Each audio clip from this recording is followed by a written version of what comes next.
Google's new $1 billion UK headquarters. Before we start, I would want you to hit that red subscribe button so you never miss out on any of our videos. This long and low Leviathan is Google's glossy new London headquarters. So lengthy it's been dubbed the land scraper by locals. Over 1 million square feet of floor space, it accommodates basketball courts, a theater, massage parlors, a nap pod shared between some 4,500 staff. So what's up with the unusual design? How's the neighborhood? And aren't office blocks a bit 2019?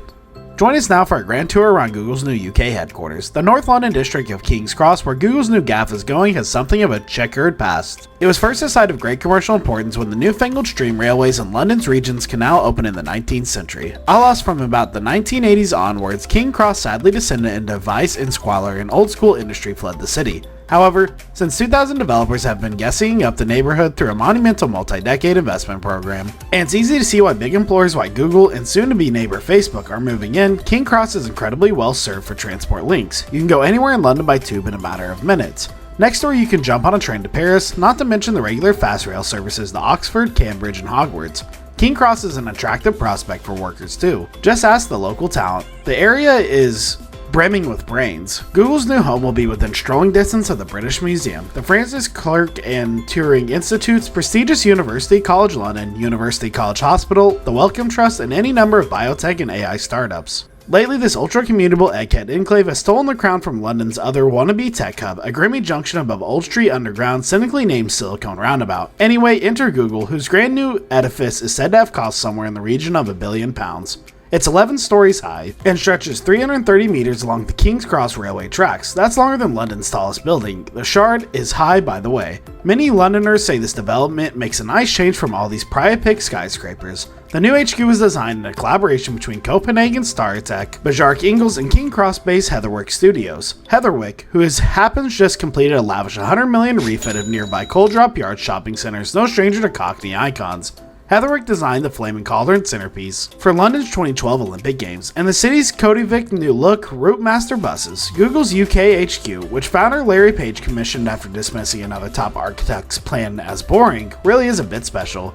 There's a large multi-lane upper story swimming pool, cutting-edge sports facilities, a gym, 4 cafes, and multi-use game areas. There's a 210-seat auditorium for product announcements and lectures. The whole structure sits atop a so-called plinth of retail and dining spots intended to, in Heatherwick's words, create a variety of fascination at a human scale. On the rooftop, behold a 300-meter landscape garden divided into zones including a pause area for quiet contemplation. There are shady wooded spots dabbled with pastel wildflowers, lily-covered fish ponds, rustic beehives, and a 200-meter running track commanding peerless panoramic views over London. Inside, a dramatic staircase floats diagonally through what Bjarke Ingels describes as a single confident volume akin to King's Cross Nation's magnificent multi-arch concourse. All internal routes are easy and flowing and connected in order to inspire opportunities for chance encounters and foster all-important creativity. Fundamentally, of course, it's an office block. So imagine hundreds of people staring at screens and zoning out in meetings. Hey, at least they get good nap pods.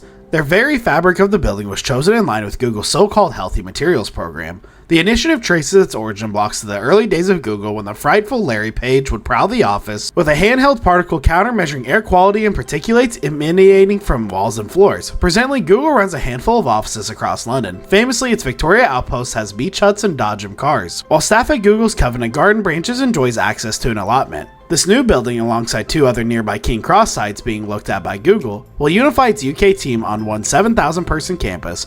The centerpiece will be the only wholly googly designed and built building outside the US. But hang on a minute, you're probably thinking, don't we all work from home now? At the time of this writing, almost all of Google's 118,000 global employees are working, and their Jamie CEO Sundar Pichai has signaled he intends this policy to stand until the end of June 2021 at any rate, because this is clear its nature of work has probably changed forever. Pichai still has faith in the unique alchemy of in-person collaboration. We firmly believe that being together, having that sense of community is super important for whenever you need to solve hard problems, he told Time magazine, so we don't think the future is 100% remote. We value our offices, we value the culture. Certainly King's Cross lunchtime restaurant and bar scenes will rejoice when Google's shiny new HQ fills up with well-remunerated young go-getters, potentially as soon as the next year. Right now it's still being built, get a load of these Android logos running up its reinforced concrete core.